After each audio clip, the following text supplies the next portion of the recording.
Amém, meus queridos? A graça e a paz do Senhor Jesus possa estar presente aonde você estiver. Hoje nós vamos falar sobre paz de espírito em meio ao caos. Paz de espírito em meio ao caos. Se existe algo que a humanidade nesses últimos dias está buscando, até encontrar, com certeza vai encontrar, que é Cristo, é a paz. Todo mundo hoje busca paz. No meio dessa pandemia, dessas crises, dessas notícias que se propagam todos os dias, o que mais a gente espera alcançar é paz. Hoje eu quero falar um pouco sobre isso, paz de espírito em meio ao caos. Abra sua Bíblia comigo, em Filipenses, capítulo de número 4, carta de Paulo aos Filipenses, capítulo de número 4, versículo de número 6 e versículo de número 7. Hoje nós vamos ler dois versículos da palavra de Deus, versículo 6 e versículo 7, da carta de Paulo aos Filipenses.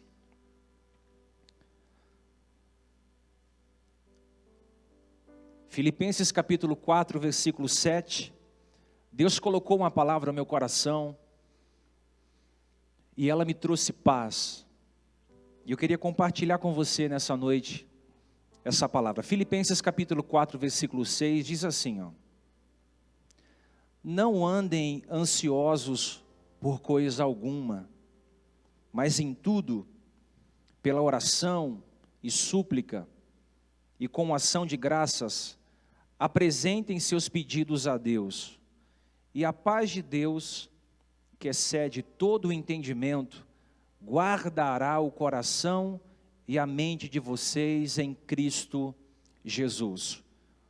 E a paz de Deus, que excede todo o entendimento, guardará o coração e a mente de vocês em Cristo Jesus. Vamos orar? Senhor, nós agradecemos, pedimos a intercessão do Teu doce Espírito Consolador, para que todos que estejam em casa agora possam ouvir essa palavra e assim por ela serem edificados. Eu peço que o Senhor traga refrigério, traga bálsamo, traga esperança a todos aqueles que estão conectados conosco agora ao vivo. Que a paz que excede o entendimento possa estar conosco nessa noite, para a glória de Deus. Eu quero fazer aqui um paralelo entre a vida de Paulo e a nossa vida. Na verdade, eu quero comparar a realidade de Paulo com a nossa realidade. Nós estamos confinados há mais ou menos 2 semanas e alguns dias dentro das nossas próprias casas.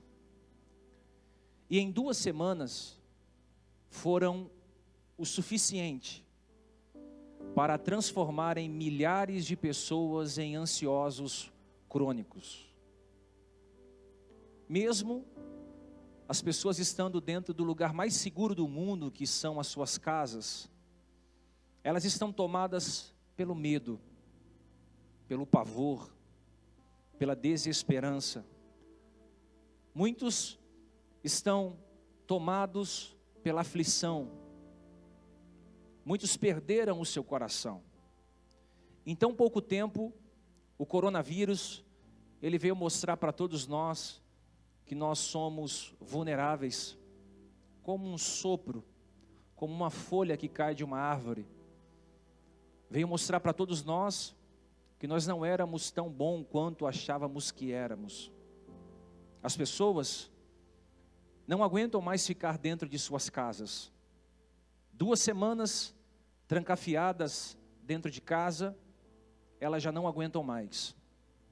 Umas porque precisam sair para trabalhar, ganhar o pão de cada dia, suprir as necessidades básicas do seu lar, continuar regindo a sua empresa. Outros não aguentam mais ficar em casa, porque descobriram o quanto estavam vivendo com pessoas estranhas dentro da própria casa. Saiu uma reportagem agora, que as pessoas aumentará o número de pessoas que se divorciarão nessa quarentena. Porque elas estão dentro da própria casa e agora elas estão se conhecendo de verdade. Então as brigas, elas se aceleram. O filho discutindo com o pai com o filho, a esposa com o marido. Dentro de casa, que seria o lugar mais seguro, muitas pessoas estão tendo discussões. Provérbios 17, versículo 1, a Bíblia diz: é melhor um pedaço de pão seco em paz e tranquilidade, do que morar em uma casa onde tem muitos banquetes e muita briga. Essa é a nossa realidade. 2 semanas bastou para nós ficarmos no desespero, para nós perdermos a esperança. Eu não digo todos, mas grande parte das pessoas estão angustiadas, desesperadas, sem esperança. Essa é a nossa realidade. Mas se nós formos fazer uma análise e observarmos a vida do apóstolo Paulo, nós nos encantamos, porque o apóstolo Paulo, ele também estava preso, mas não era 2 semanas, ele não tinha Netflix, ele não tinha chuveiro quente, ele não tinha uma geladeira e uma despensa, a qual ele poderia ir ali e se alimentar, ele não tinha uma cama confortável. Paulo estava preso, não era 2 semanas, era 2 anos, 2 anos algemados em um soldado pretoriano, 2 anos em uma prisão com muitas restrições. Você pode perguntar, qual foi o crime que Paulo cometeu? Pregar o evangelho do nosso Senhor Jesus Cristo e anunciar que a salvação vinha pela graça, a graça em Deus. Esse foi o crime que ele cometeu. Ele pregou Cristo e esse Cristo crucificado. Então Nero condena Paulo à morte e logo em seguida Paulo é decapitado. Qual é a diferença de Paulo para a nossa realidade? A diferença é que os cristãos estavam viciados, estavam acostumados a estarem dentro de um ambiente litúrgico. Muitos deles não foram preparados para enfrentarem os dias maus. Muitos deles não foram ensinados que o evangelho traz consigo dores, perseguições, sofrimento, angústias. Muitos não foram ensinados que um dia mais cedo ou mais tarde nós passaríamos por tentações, por aflições, que seríamos lançados na cova dos leões, entraríamos dentro de fornalhas de fogo. E essa crise mostrou para muitas pessoas que elas não estavam alicerçadas em Cristo, que elas não estavam alicerçadas na rocha. Diferente de Paulo, que estava preso, e mesmo preso, o seu emocional e o seu espiritual estava totalmente equilibrado. Sabe o que Paulo diz? Eu estou preso, meus irmãos, mas alegrai-vos no Senhor. Outra vez vos digo, alegrai-vos. Ele começa o capítulo 4 dizendo: fiquem firmes no Senhor Jesus. Fique firme com o Senhor Jesus. Olha a diferença de Paulo para a nossa diferença. Em cima disso, eu quero falar com vocês sobre paz em meio ao caos. Porque Paulo preso já provou para nós que o emocional dele está tranquilo, está equilibrado e está em Deus. Mas me impressiona o capítulo 4, em especial o versículo 6, quando ele diz assim, não andeis ansiosos por coisa alguma. Não andeis ansiosos por coisa alguma, como quem diz, não há motivo para pânico. Como quem diz, vocês não precisam se preocupar com o dia do amanhã. Não andeis ansiosos por coisa alguma, como quem diz, vocês estão sofrendo antecipadamente por aquilo que ainda não aconteceu. A palavra ansiedade, ela vem de uma palavra grega chamada meninau ou merinau, que significa alguém que está atribulado. Paulo está dizendo, não permita que vocês andem em tribulação, não permita que vocês andem em preocupações, porque alguém que está sendo vitimizado pela ansiedade, está sendo atribulado, está preocupado, é alguém que está andando despedaçado pelas situações da vida. Paulo dá um conselho para nós, E esse conselho eu vou dar a você que está me ouvindo: não andeis ansiosos por coisa alguma. Não permita que a ansiedade do amanhã despedace a sua fé no hoje. Não permita que as notícias ruins, que o recesso financeiro, que a crise econômica faça com que você perca a esperança de viver dias melhores. A palavra ansiedade na língua alemã e na língua grega significa estrangulamento. Era como se Paulo estivesse dizendo assim: igreja, não andem ansiosos por coisa alguma. Por quê? Porque a ansiedade estrangula a nossa alma.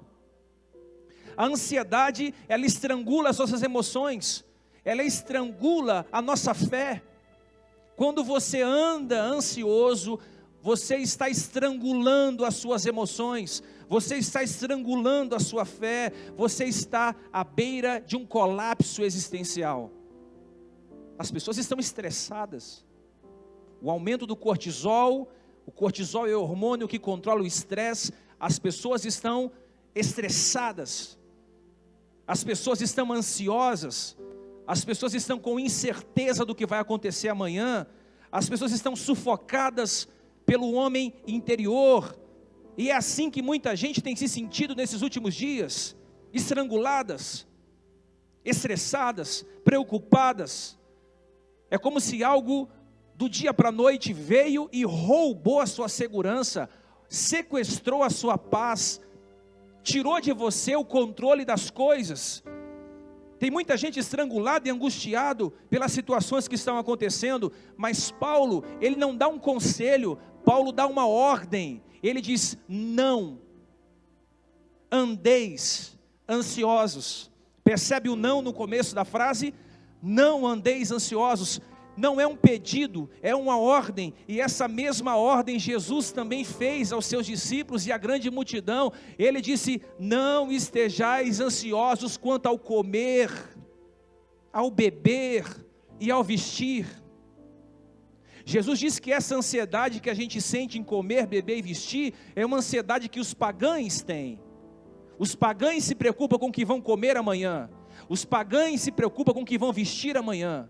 Os pagães se preocupam com o que vão fazer no dia de amanhã. Nós não, nós confiamos na soberania de Deus, porque nós somos meros mortais, não podemos acrescentar nem sequer um côvado no dia de amanhã, nem sequer 1 milímetro de vida a mais no dia de amanhã. Basta o mal acontecer a cada dia. O fato de estarmos altamente preocupados, a preocupação ela é lícita, todos nós estamos preocupados. Existe uma preocupação normal e uma preocupação patológica, que é aquela que nos rouba de nós mesmos. Essa preocupação patológica, ela está dizendo para Deus que Ele não sabe o que está fazendo. Quando a gente se preocupa além do que deveríamos nos preocupar, é como se estivéssemos dizendo: Deus, eu não confio na sua soberania. E isso é um pecado. É um pecado de desobediência. Por quê?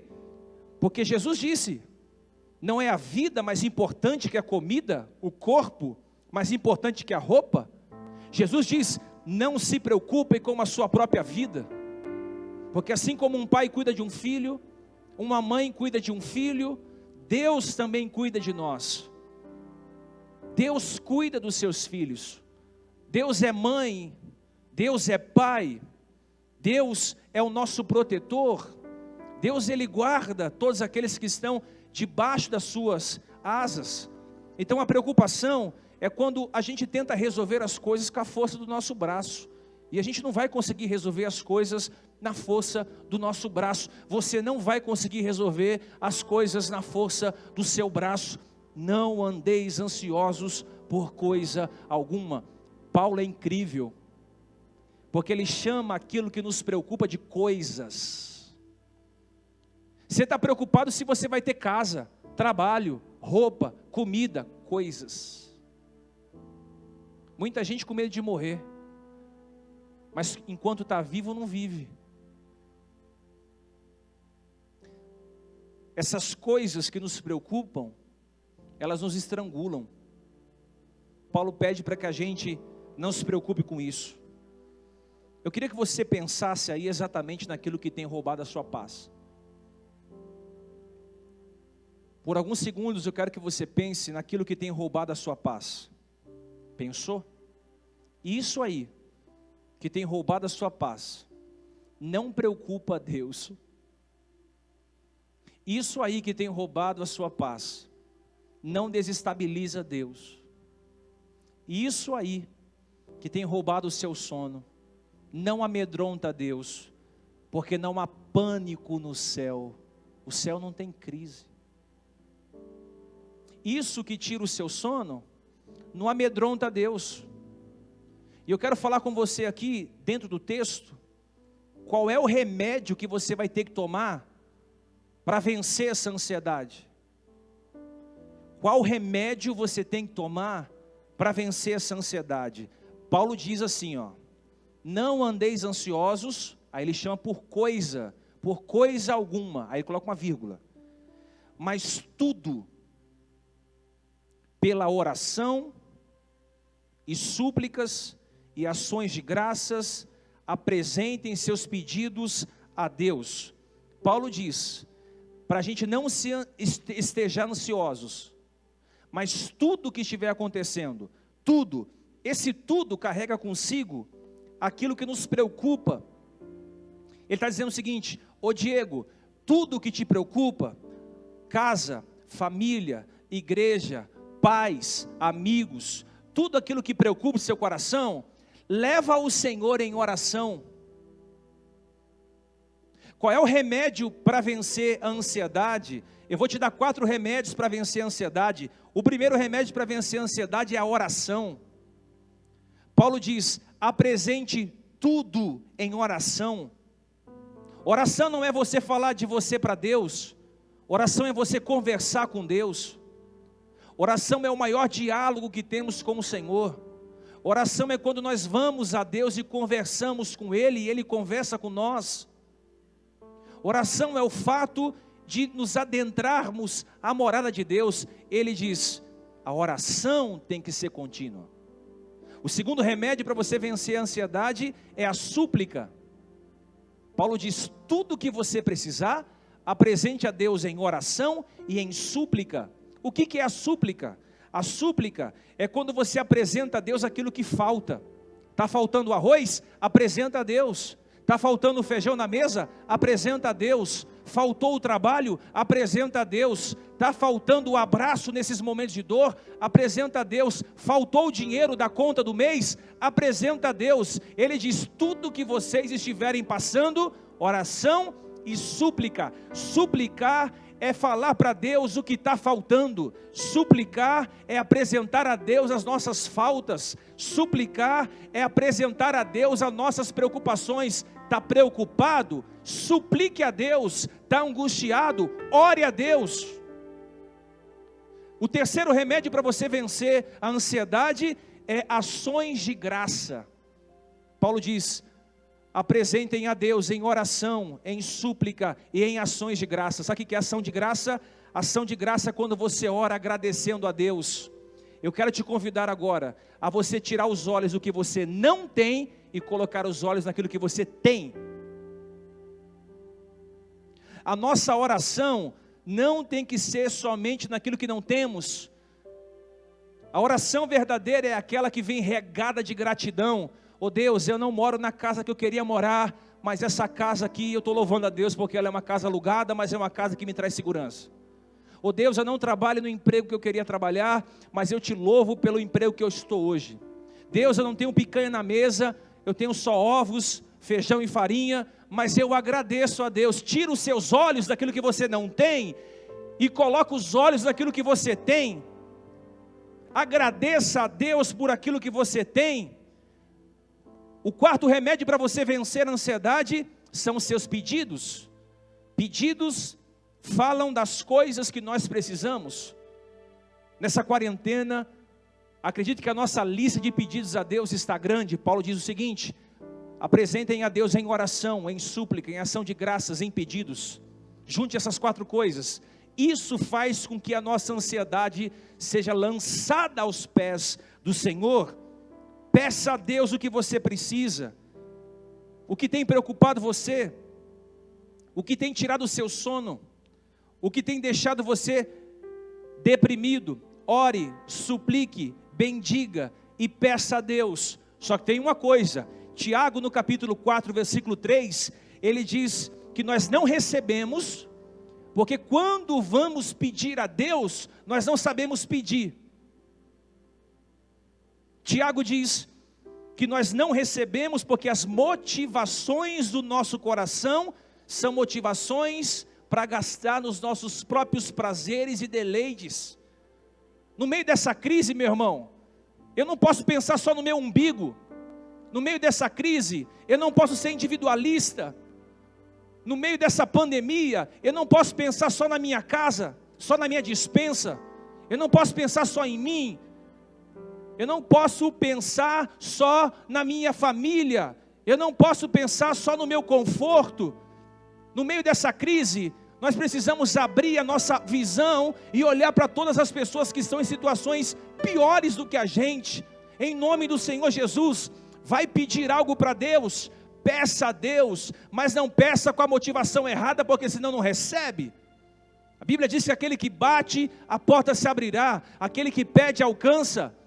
Precisamos saber pedir as coisas para Deus, porque senão a gente não vai receber. Vai pedir, não se esqueça de agradecer. Não há atalho para a paz, mas a oração é o caminho que nos leva até lá. Jesus disse: neste mundo vocês teriam aflições, mas tem de bom ânimo, eu venci. Não estejais ansiosos por coisa alguma, antes apresentem a Deus em oração, em súplica, em ações de graça e em petições. E aí olha o que o texto vai dizer, que quando a gente ora, suplica, agradece e pede, aí o texto no versículo 7 coloca um e diz assim: e a paz de Deus, que excede todo o entendimento, guardará o coração e a mente de vocês em Cristo Jesus. E a paz de Deus, essa paz de Deus vem quando eu uso o remédio para a ansiedade, que é a oração, a súplica, a ação de graça e os meus pedidos feitos a Deus. É quando eu não me preocupo com as coisas, porque Deus cuida de mim. Aí vem uma paz de Deus sobre a minha vida. Olha o que o texto diz: e a paz de Deus. A palavra paz, ela vem da palavra grega eirene, que significa tranquilidade. A palavra paz vem da palavra eirene, que significa quietude interior. O mundo desabou, o mundo está um colapso financeiro, desemprego em cima de desemprego, todo mundo com medo em casa. Aí o texto diz: haverá uma paz que vai revestir o meu homem interior, que vai fazer com que eu trafegue no meio do caos em serenidade, em quietude. Essa paz eu sinto quando eu lanço as minhas inquietações aos pés do Senhor. É quando eu deixo de me estressar, de me angustiar. Aí eu conheço a paz que excede o entendimento. Quando um crente ora, não necessariamente Deus dá a ele o que ele pediu, mas Deus concede a ele o que? Revestimento de paz no coração. Porque olha o que o texto diz: e a paz de Deus, que excede o entendimento, olha o que o texto diz, guarda. Grifa na sua Bíblia aí. Olha o que o texto diz: e a paz de Deus, que excede o entendimento humano, guarda. Guarda o quê? O nosso coração. O que Paulo está dizendo? Paulo está usando um termo aqui militar para descrever isso. Lembra que Paulo estava preso? Paulo está preso há 2 anos, algemado em um pretoriano. E ele está dizendo que a paz de Deus, ela guarda. Ele está usando um termo militar. Por quê? Porque como Paulo estava sendo vigiado pelos romanos, e quem vigiava Paulo era a elite pretoriana, eram soldados da elite, era como se fosse o BOPE aqui do Rio de Janeiro e a rota aqui de São Paulo. Paulo estava sendo guardado, era impossível fugir, era impossível ele quebrar as algemas e sair, porque ele estava sendo guardado por um soldado romano, ele estava sendo protegido, absurdamente protegido em segurança. Então ele usa o mesmo termo de proteção que ele está vendo na cadeia, para descrever essa paz de Deus sobre a nossa vida. Ele está dizendo o seguinte: olha, a paz de Deus vai guardar o nosso coração, para que a ansiedade e as preocupações não entrem. Ele está dizendo o seguinte: aquele que confia em Deus, vai estar absurdamente seguro na paz que excede o entendimento. Meu Deus, como isso é forte! A paz de Deus vai guardar os seus filhos absurdamente em segurança. É isso que ele está dizendo, que a paz que excede o entendimento não vai deixar o medo entrar, não vai deixar a síndrome do pânico bater, não vai deixar a depressão te carcomer. A paz de Deus que excede o entendimento humano vai guardar você, a sua família, a sua casa, a sua empresa, os seus filhos, a sua morada, o seu coração absurdamente em segurança. Eu confio em Deus, então vai ter guardas sobre o seu coração, porque a paz de Deus é uma sentinela que guarda o nosso coração e a nossa mente, contra o quê? Contra os ataques de Satanás. 2 semanas em casa, centenas de divórcios, homicídios, suicídios. Se você não guardar sua mente, você fica louco. Se você não guardar sua mente, você quer dar um tiro na sua cabeça. Se você não guardar sua mente, você fica desesperado, porque você não sabe o que vai acontecer amanhã. Por isso que Paulo diz: se revista do capacete da salvação, blinde a sua mente, porque é aqui que saem as informações de vida e morte. Quando a Bíblia fala que da boca saem as palavras de vida e morte, essa fábrica do que vai sair está aqui dentro. Se você perdeu aqui, já era. Perdeu a guerra lá fora, quando você perde a guerra aqui dentro. Então blinde a sua mente. Blinde a sua mente, para que você seja protegido pela paz que excede o entendimento. Agora olha que coisa linda. Por que a paz, ela guarda absurdamente o meu coração? Para que a pandemia de fora não entre dentro. Para que o caos de fora não entre dentro. Para que a tormenta de fora não entre dentro. Para que o medo de fora não entre dentro. Ela me protege.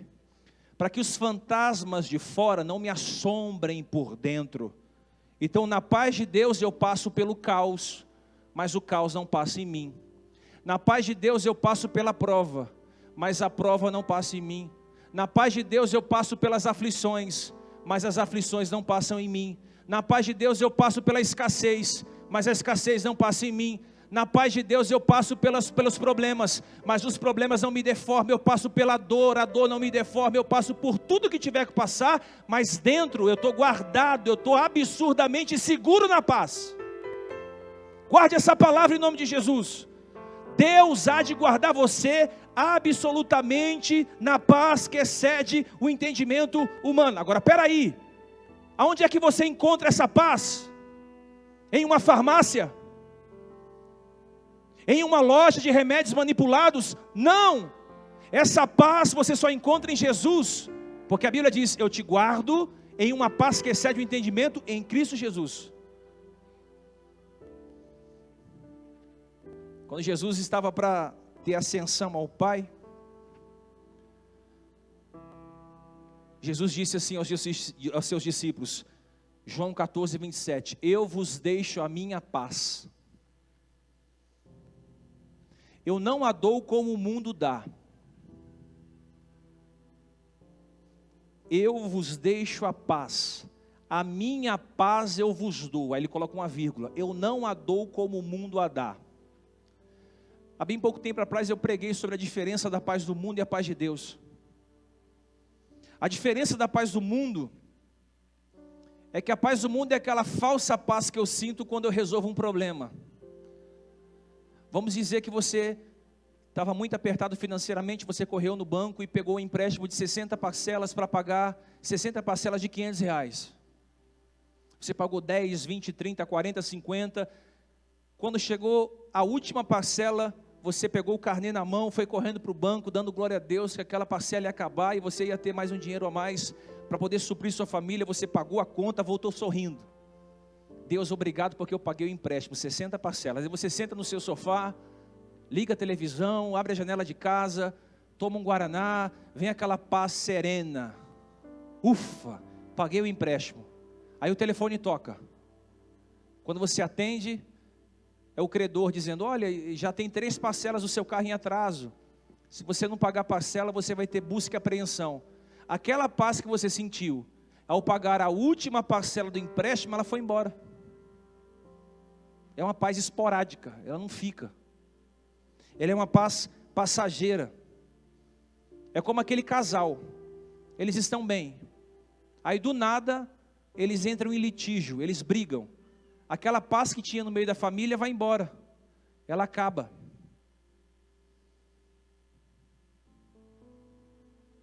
Aí eles resolvem se perdoar. E essa paz vai terminar até a próxima briga chegar.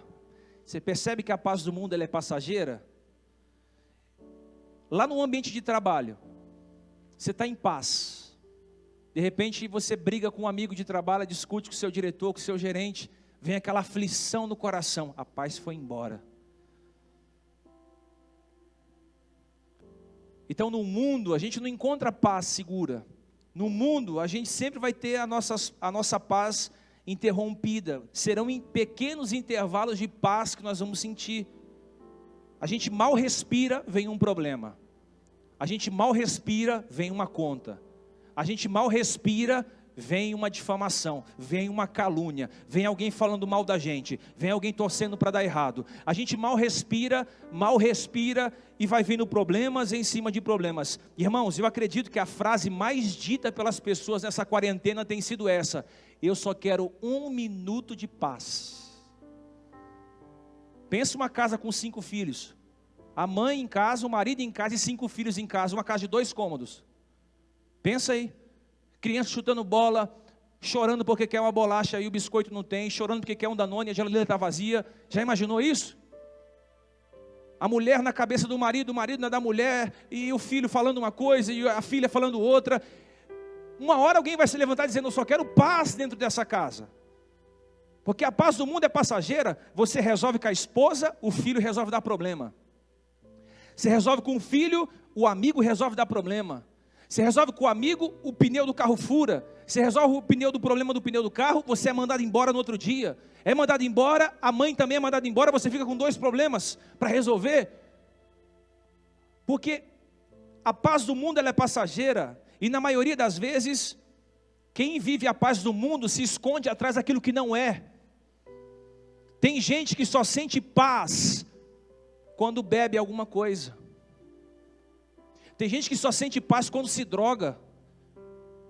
Tem gente que só sente paz enquanto o copo está cheio. Enquanto os amigos estão à volta. É uma paz mentirosa. É uma paz passageira. Essa paz que você tem visto no Facebook, no Instagram, é uma paz mentirosa. Porque 90% das pessoas não são aquilo que elas postam nas redes sociais. É uma mentira, é uma balela, é uma falácia, é uma vida irrisória. Você é aquilo que você não posta na rede social. Aquilo que você posta é a parte boa que você quer vender para as pessoas comprarem. Tem gente que quer ter paz somente em cima do quê? Do que não é. Olha aqui, irmãos, tem gente que para ter paz tem que beber alguma coisa, aí quando bebe fica desinibido. É aquele cara que é tímido, aí ele bebe alguma coisa, ele fica valentão, quer bater em todo mundo, quer arrumar briga com todo mundo, ele quer beijar todo mundo, ele fica diferente porque ele bebeu alguma coisa. O problema está aqui, é que enquanto o efeito do álcool dura, enquanto o efeito da droga dura, Beleza, e quando essa realidade vai embora? Você tem que se drogar e se beber de novo. A paz do mundo é passageira, só dura enquanto o copo está cheio, só dura enquanto os amigos estão à nossa volta. A paz do mundo é passageira, porque ela só dura enquanto não tem problema, enquanto o dinheiro está no bolso. Procura seus amigos agora. Liga lá e fala assim: irmão, tudo bem? Fulano de tal, estou precisando de 3 mil emprestado. Ô irmão, acabou o gás aqui em casa, será que você pode trazer um gás aqui em casa para mim? Ou acabou a mistura aqui em casa, será que você pode trazer São poucos. Falsa amizade. Agora a paz de Deus é diferente, porque ela se apodera de mim. Estou desempregado, estou em paz. Fui traído, estou em paz. Fui apunhalado pelas costas, estou em paz. Estou com problemas dos mais diversos possíveis, estou em paz. Ô bispo, não tem dinheiro, estou em paz. Por quê? Porque a paz de Deus me deixa absurdamente seguro, protegendo mente e coração. Essa paz não vai embora quando o copo acaba, ela não vai embora quando as luzes se apagam, ela permanece em nós. A paz de Deus, ela não vai embora, ela vence as preocupações da vida. 1 Pedro 5,7, sabe que Jesus diz: pegue as suas preocupações e não se preocupem. Só que Pedro vai dizer diferente. Pedro vai dizer: pegue todas as suas preocupações e lancem aos pés de Jesus. Eu quero convidar você hoje que está me assistindo, no mundo, fora do mundo, aqui em São Paulo, no Brasil, a pegar todas as suas preocupações e lançar aos pés de Jesus nessa noite. Desemprego, enfermidade, traições, abandono, distanciamento, isolamento, carência, traumas, abusos na infância. Pegue todas as suas frustrações, pegue todas as suas expectativas frustradas, pegue toda a sua ansiedade maldita no dia de amanhã que não chegou e lance aos pés do Senhor. Por quê? Porque quando você lança aos pés do Senhor, Ele te assiste em suas fraquezas e Ele te sustenta com a sua destra fiel. Quando você lança aos pés do Senhor, pode o mundo desabar, você está bem. Pode o desemprego chegar, você está bem. Pode a empresa fechar, você estará bem. Pode a enfermidade chegar, você estará bem. Por quê? Porque você pegou a preocupação e não fez o seu coração um entulho de lixo. Você tirou do seu coração e jogou aos pés do Senhor, e Ele lhe garante: se você confiar em mim, estará seguramente seguro. De onde vem essa paz? Não dá para explicar. A ciência não explica, o governo não explica, as farmácias de manipulação não explicam. Essa paz, ela vem de cima, ela vem do alto. Colossenses diz: pensai nas coisas do alto. Quando Moisés faz o tabernáculo, o chão era batido, mas as cortinas do tabernáculo eram todas feitas de ouro. Sabe por quê? Para que quando as pessoas entrassem no tabernáculo não olhassem para baixo, olhassem para cima. O salmista disse: eleva os meus olhos para o monte, porque é de lá que me virá o socorro. O meu socorro vem do Senhor, que fez os céus e a terra. O seu socorro virá do Senhor, o seu socorro virá do Deus que não perdeu o controle de nada. Antes que houvesse dia, o profeta diz: ele já era. Eis que eu tenho tatuado o teu nome na palma das minhas mãos, estou no controle de tudo. Você só vai ter paz quando você pegar a sua ansiedade e lançar aos pés do Senhor Jesus. Aí o texto diz: e a paz que excede o entendimento vai guardar absurdamente o teu coração em segurança. Você vai começar essa segunda-feira tranquilo, em paz, descansado em Deus. Por quê? Porque o Senhor está te guardando. E eu termino dizendo isso. Quando Jesus escolheu os seus discípulos, Ele escolheu 12 discípulos. Quero terminar dizendo isso para você. Mas entre os 12 discípulos, havia 2 discípulos, chamados João e Tiago. João e Tiago, eles eram chamados de filhos da tempestade. Marcos 3,17, eles eram chamados de filhos da tempestade. Por quê? Porque eles estavam acostumados a domar a tempestade. Todos nós somos filhos da tempestade, quando diante dos destroços da vida confiamos em Deus. Todos nós somos filhos da tempestade. Quando diante do caos, domamos o caos, domamos a adversidade, adestramos os problemas e confiamos em Deus. Que a paz de Deus, que excede o entendimento, possa guardar você, seus filhos e a sua casa.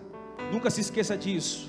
A paz não é ausência de conflitos, é autoridade sobre os conflitos. A paz não é ausência de problemas, é autoridade sobre os problemas. A paz não é ausência da escassez, é autoridade sobre a escassez. Eu profetizo em nome de Jesus, que hoje, nessa noite, a paz de Deus entra lá no seu lar, fará morada aí dentro, guardará o teu coração, guardará a tua mente, guardará a tua esperança, guardará a tua semana. E se prepare, porque dias melhores estão por vir. Se você está do lado de alguém na sua casa, seja profeta nessa noite e diga assim: dias melhores estão por vir. Vai, repete aí para o teu filho, para a tua esposa, para o teu marido, para a tua avó, para a tua tia: dias melhores estão por vir. Não estejais ansiosos por coisa alguma, por tempestade. Você vai domar essa tormenta no nome do Senhor Jesus de Nazaré. Ministra a paz, que é o fruto do Espírito. Que você seja revestido de paz em meio a tudo isso que está acontecendo. Alguém vai encontrar com você essa semana, alguém vai te ligar essa semana e vai perguntar: como é que você está em paz no meio de tudo isso? É porque eu recebi uma paz de Deus, que guardará o meu coração e a minha mente em Cristo Jesus. Receba essa paz aí. Receba essa paz aí. A minha oração para essa noite é uma só: que Deus te revista com a paz que excede todo o entendimento humano.